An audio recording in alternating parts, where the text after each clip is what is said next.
Donc les personnes qui vous disent qu'il faut se repentir de ses péchés, changer de vie, changer d'attitude dans le sens faire des bonnes actions, arrêter de faire certains péchés pour être sauvé, ce sont des personnes qui vous mentent et qui vous trompent, ils vous enseignent un salut par les œuvres.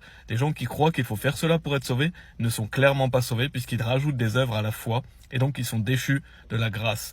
Donc ça, c'est une fausse repentance. La repentance pour le salut, ce n'est pas se repentir de ses péchés. Donc qu'est-ce que la repentance au regard du salut?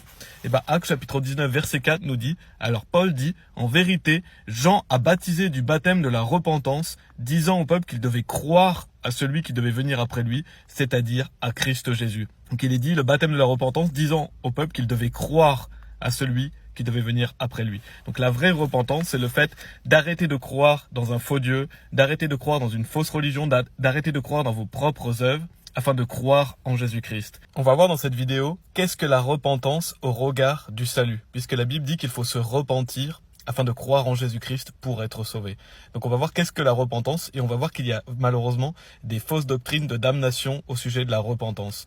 Donc Marc chapitre 1 verset 15 nous dit « Et disant, le moment est accompli et le royaume de Dieu est à portée de la main, repentez-vous et croyez l'évangile. » Donc la Bible dit ici « repentez-vous et croyez l'évangile ».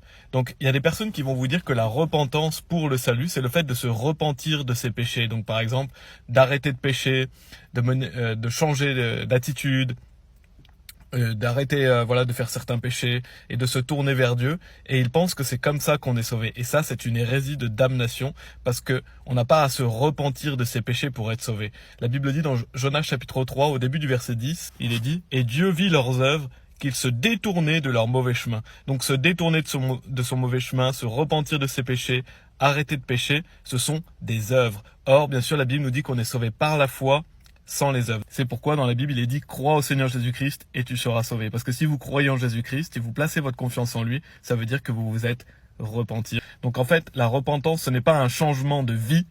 Ça, ce sont des œuvres et c'est une hérésie de damnation. Non, c'est un changement d'avis. Donc c'est-à-dire que vous arrêtez de croire dans un faux salut ou dans une fausse religion afin de croire en Jésus-Christ. Vous repensez le salut et vous placez votre confiance en Jésus-Christ. C'est ça la vraie repentance. Donc la repentance fait partie du salut, bien sûr, mais la vraie repentance, c'est simplement le fait d'arrêter de croire dans un faux salut ou une fausse religion afin de croire en Jésus-Christ. Et donc si vous faites cela, si vous arrêtez de croire dans vos œuvres mortes et que vous placez votre confiance en Jésus-Christ, alors vous êtes sauvés et vous vous êtes donc repenti. Et en fait, la repentance et la foi sont les deux faces d'une même pièce. Ça va ensemble.